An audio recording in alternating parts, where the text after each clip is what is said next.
Hey, Steven, how's it going? Good, yeah, good to meet you, mate. Likewise, likewise. How's everything going over there where you're at right now with the weather and all that stuff?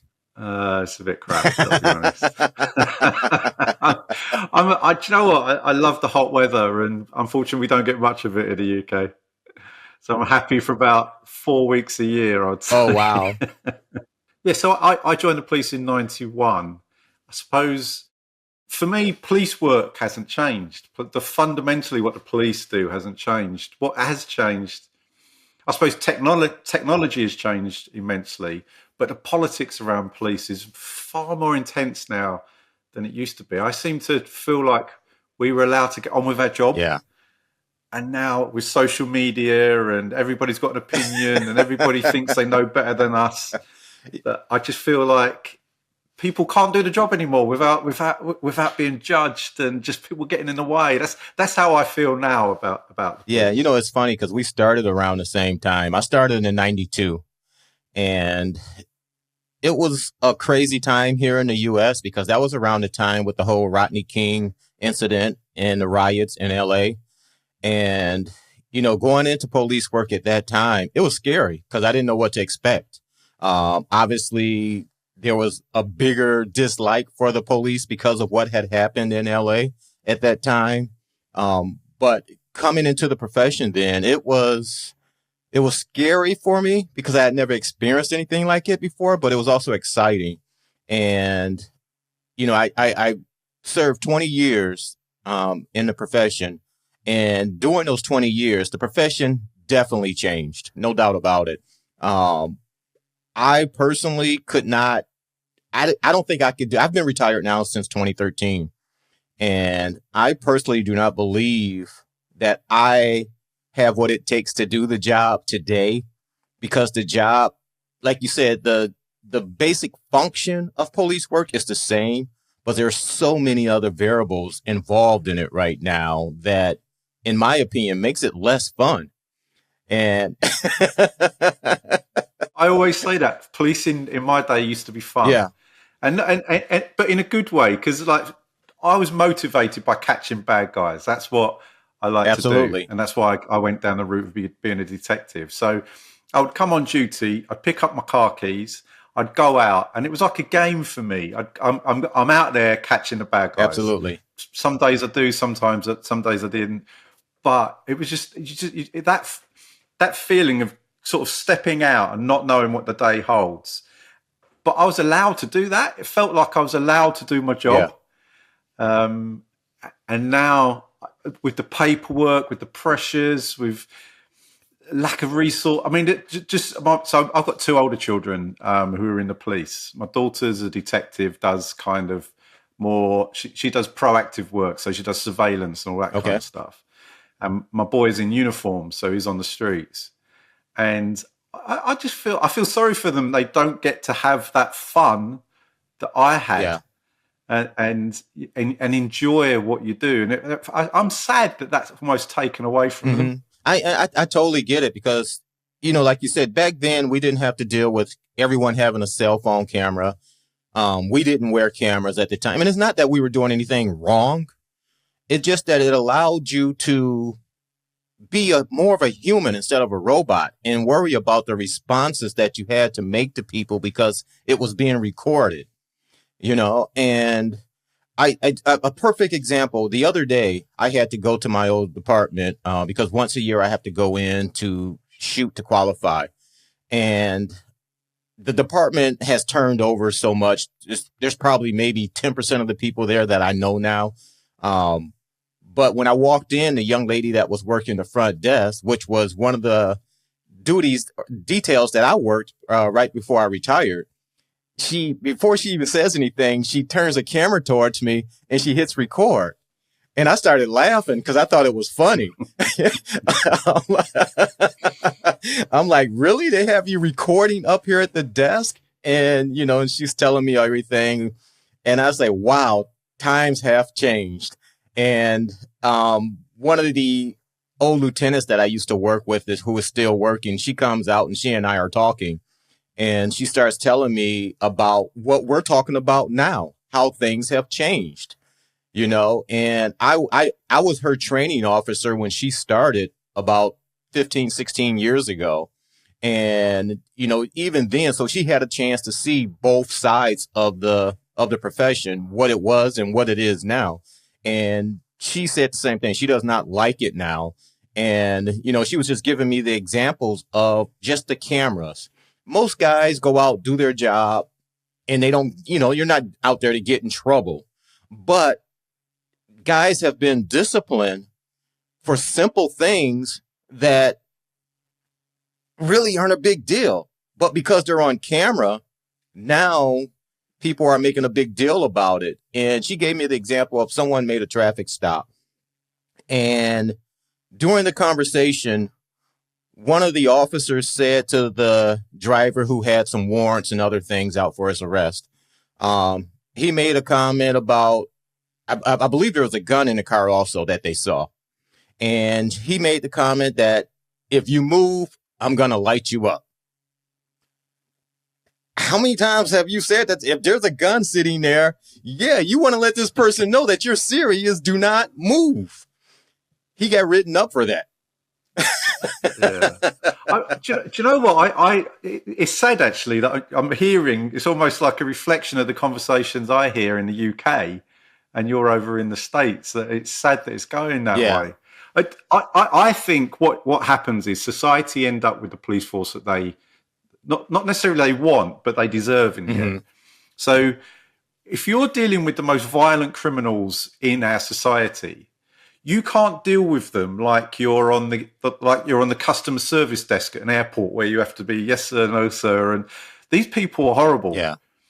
But if you speak to them in a way that goes outside of what would be considered like the usual sort of customer service conversation, you're going to find yourself getting disciplined. Absolutely. But hold on. I'm dealing with someone that would shoot me in your instance, and you're saying I can't even use a particular word like lay you up. I mean, where's the balance there? Where's the balance? Right. And do you know what I mean? In my opinion, that causes officers to be more of a, what's the word I'm looking for? More, I don't want to say cautious, or more apprehensive in doing their job, which can cause them to get hurt. Because there are certain people that you deal with in this profession. You have to talk to them in a certain way in order to get your point across to them. 100%. And you learn that, don't you? So when you go out day one, what I see with these new police officers that come out, they're like robots. You can't do that. But after a while, your personality comes out, and you learn that some people you have to speak to them like this. Like you've got a judge or a politician or someone important on this end, and you've got the worst in society on the other, and you learn on that scale how to talk to people. Absolutely.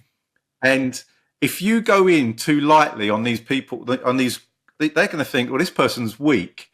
I can then impose myself on them.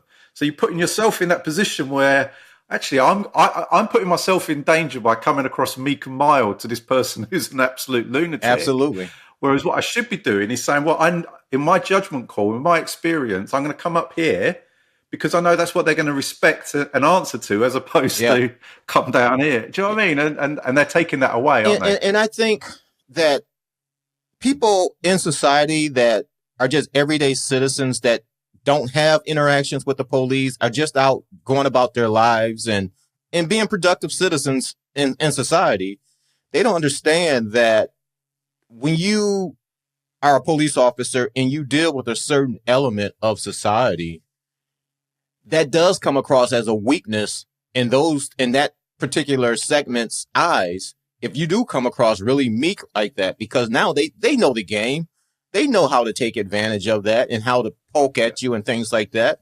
And I think that's where a lot of officers get in trouble. But you said it, over time, once you're out there, you start to get your voice, you start to feel more confident about yourself and your ability to do the job. And that's when you become the real police, as we like to say. It takes a good 5 years to get to that point, but eventually if you're a halfway decent officer, you will get there, and I always use this analogy, like being a police officer is like putting on a coat.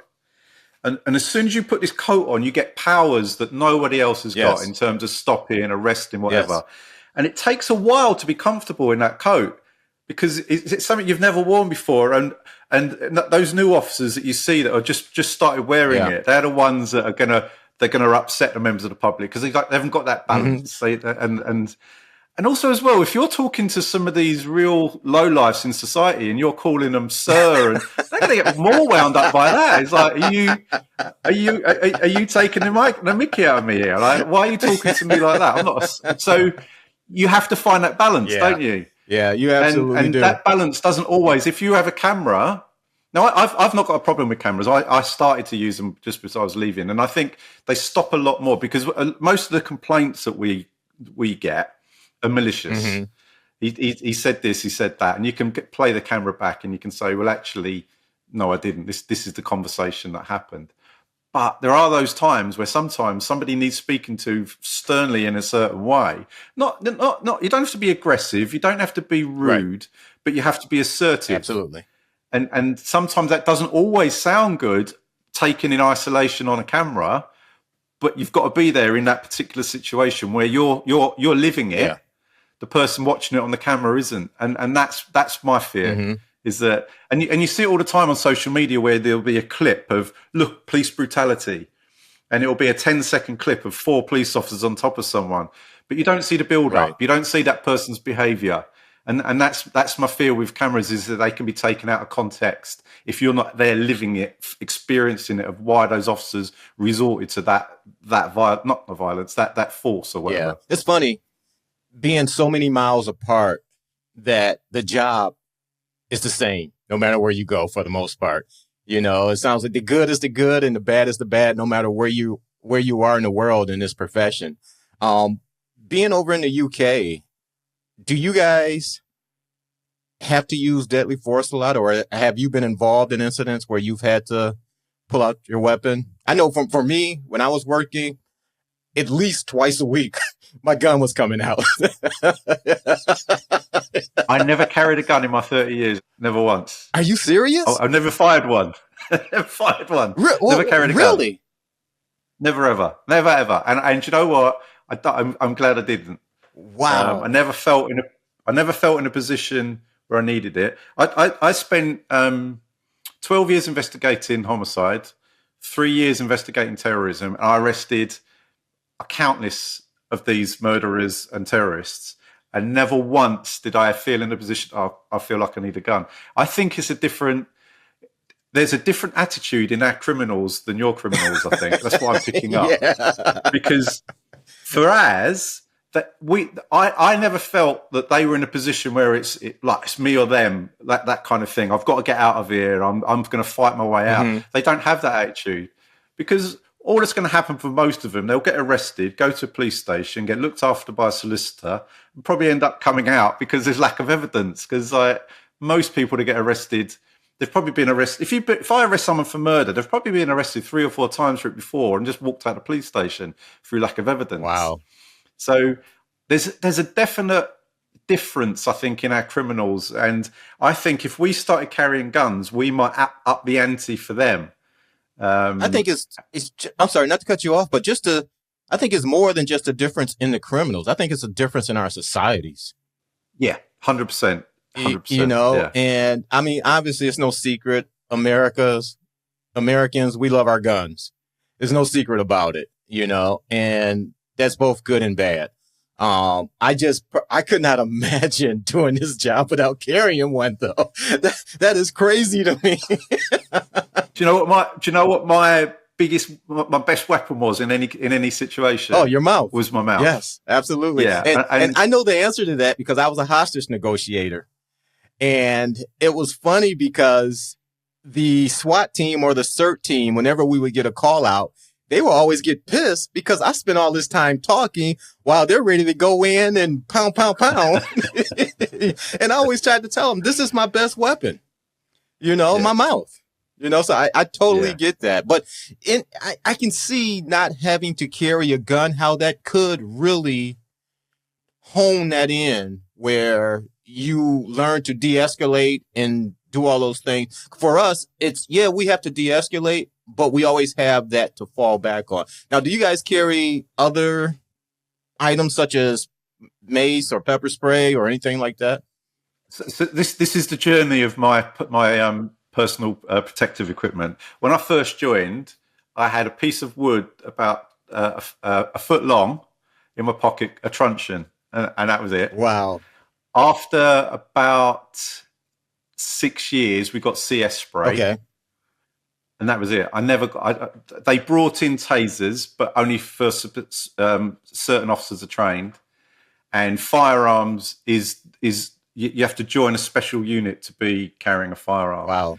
So when I was going into, you know what, I've got to be honest though, when I used to go and arrest people, I would usually be armed with a pen. I was like, it was just overconfidence or complacency. I don't know. But I just felt that if I got into a situation where I'm fighting something, I've done something wrong. And in my 30 years, I got assaulted once, and it was nothing to do. It wasn't even my fault. It was it was a situation that another police officer wound up a group of people.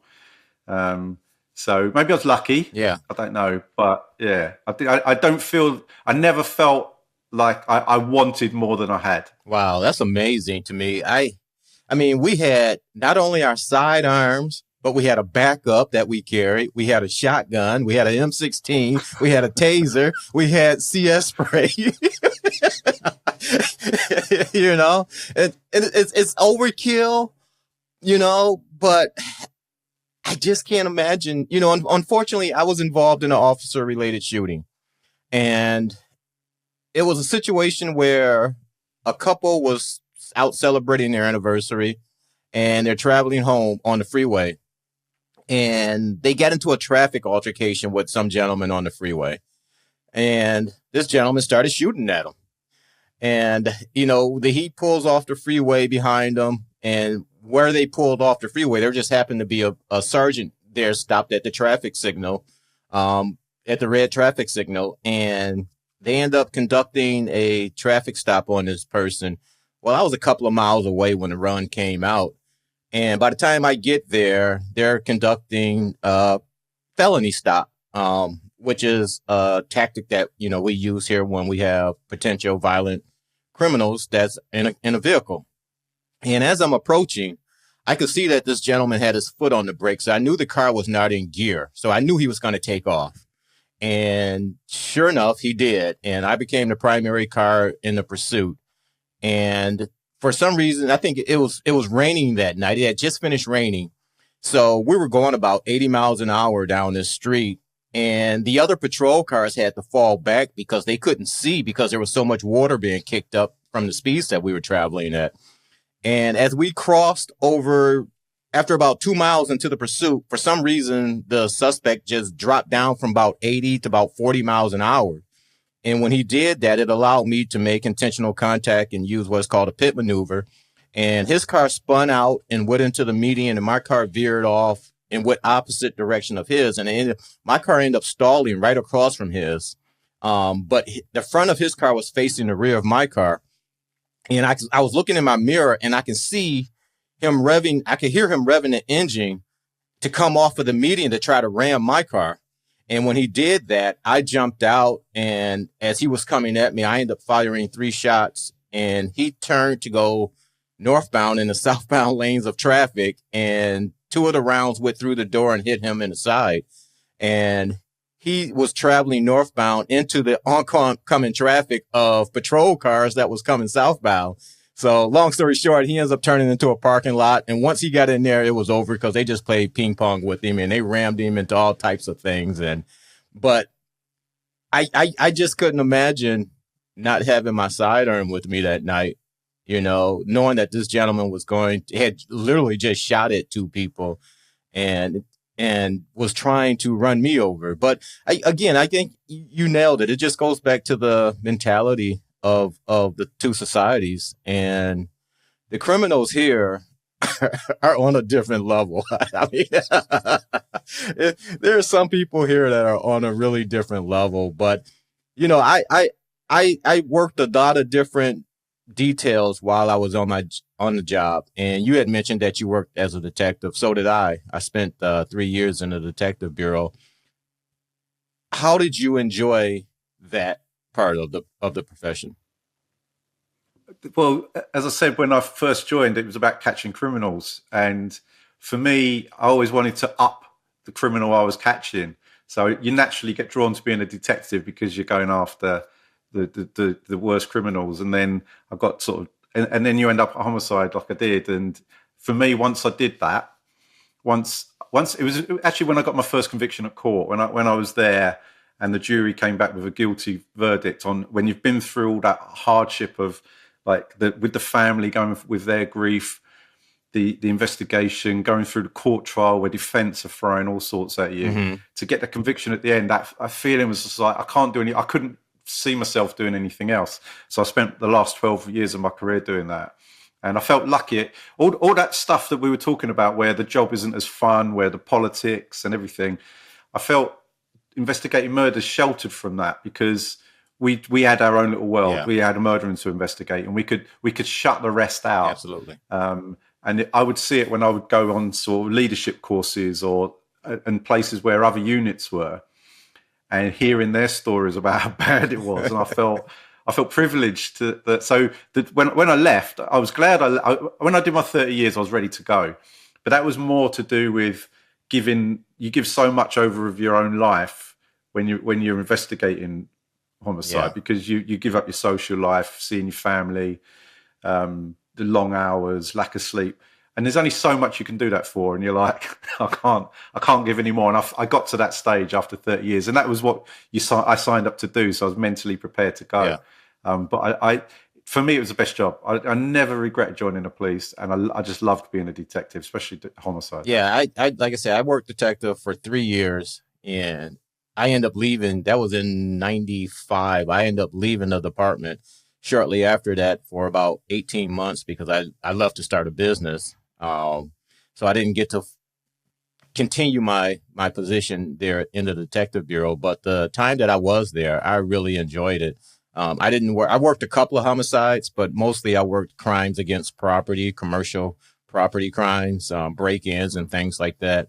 But you're absolutely right. To me, it's a position that I feel all police officers should have an opportunity to work, because I think it makes you a better officer because you see things from the other side, as opposed to just showing up, taking a report or what have you.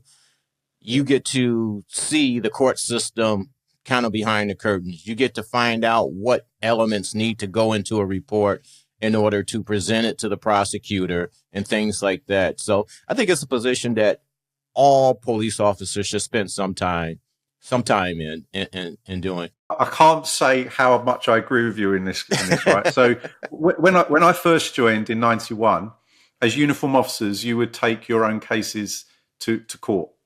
Not the most serious cases, you'd hand them on to the detectives. But if it was criminal damage, a shoplifting, something along sort of that lower level, you would arrest, interview, prepare the case file, go to court. And it made you understand what needed to go in a statement, what you need, what evidence you needed to get from a witness, the level of evidence that you would need to get a conviction. Mm-hmm. And they stopped that. They took it all away, and they made the uniform officers hand their jobs on to another unit. So what you ended up with is those officers, the quality of evidence they were producing early on was so poor. So you spent so much time trying you had to go back and revisit the witness or go back to the scene. And because those officers didn't understand what was required of them, it was the worst decision that certainly in London that they ever made around the police, I think, is taking away that responsibility.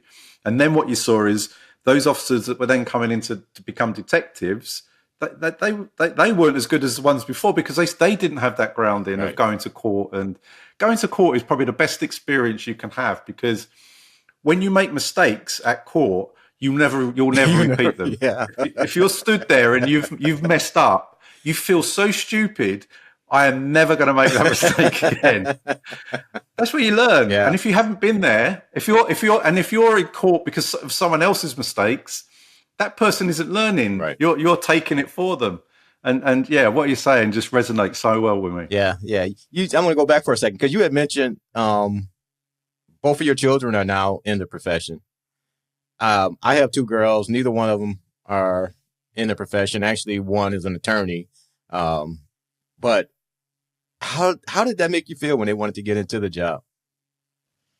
So both of them wanted to do other things. My boy joined the army, and it wasn't for him, and then came out.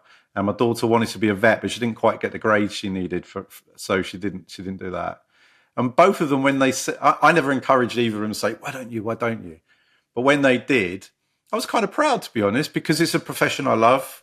I've always enjoyed it, and I helped them. So I did all I all I could to get them in and support them since. And yeah, I'm proud of them. It's a profession I'm proud. I mean, it's hard at the moment because sometimes it's almost like you shouldn't be proud of the police because of the bad rep they get in the news, and you should almost be ashamed of the fact that you was an officer. But I'm not. I'm proud. I know the work that goes on day in, day out. Yeah. Of the good people that do the work, so I'm proud of them. Yeah, but there again, if my daughter said she wanted to be an attorney, I probably would have pushed her towards that. It's just so funny to me talking to you, being from the UK, and like I say, the similarities, but also just the vast differences between our two worlds, even though we were in the same profession. And you had talked about this earlier in the politics and all that stuff that are now involved in the profession. And I take my old department as an example. The chief that we have there now is fantastic. He's perfect for today's world. Every time you go on social media, he's on there.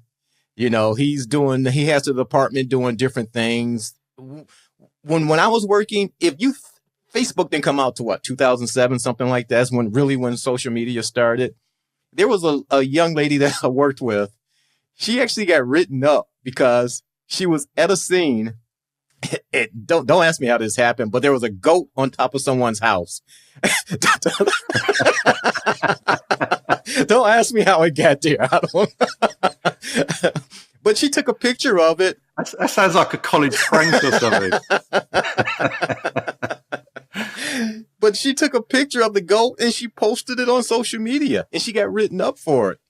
What? Yeah. That's funny. Yeah. Why not? But now everything is on social media. I mean, if you go to our department's website, it's all it is. They're posting every day about social media.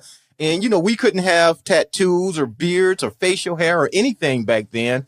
And now guys and girls can have tattoos. They don't have to shave. It's just a whole different world. No Yeah. Is that the same there?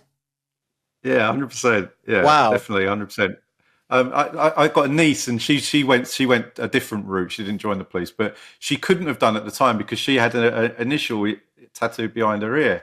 So she couldn't have joined at that point. Wow. But now they've got them everywhere. Yeah, it's just so funny how times have changed over time. I mean, these guys, I walk into the department and I'm looking at them and I'm like, they look like they just got out of bed. Their beards are all scraggly and everything.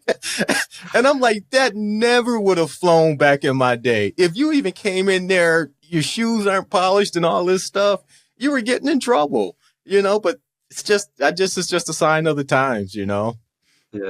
If I'm honest, it doesn't bother me as long as that officer is good at the job. Yeah. If they're good at the job, yeah, then I can live with it. But if they look like that and they can't do the job, that's doubly worse. I hear you. Man, listen, I really enjoyed this conversation. It was a blast speaking to you. And I'm still blown away that you guys don't carry guns. I'd much rather not carry a gun than go in every car I ever stop thinking that the person in it might shoot me. And I never had that. I'd much rather live in, no offense, I'd much rather live in my world than yours. Oh, I don't blame you one bit. Trust me. I do not blame you at all. I got to ask you though, are there a lot of guns in the UK in terms of just citizens? So legally or illegally? Legally, we've got in the UK, we've got 500,000 people. We've got a firearm license, and that would be a shotgun or a rifle. You basically can't own a handgun. We had in Scotland in the early 90s, or mid 90s, we had a school shooting where about 20 kids or something got shot. Wow. And essentially handguns were banned in the UK. Wow, that's so it's shot, and it'll be for a sporting purpose or a farm or shooting or something like that. You can't have it for self-protection. That's not a right in the UK. Again, man, you're blowing my mind. 500,000 people. I think there's that many people in Texas that carry guns.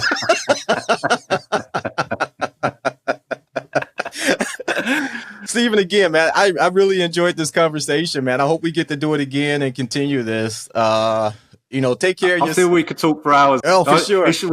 We need to do it over a beer. That's what we need there you go. There you go. I like that. I like that a lot. But listen, man, prayers to your kids. I hope they're safe out there. Hopefully they have a long, healthy, fun career like you had. And just take care of yourself and stay safe over there. Thanks, mate. I really appreciate it. I really, really, really enjoyed talking to you. You take care, mate. Likewise.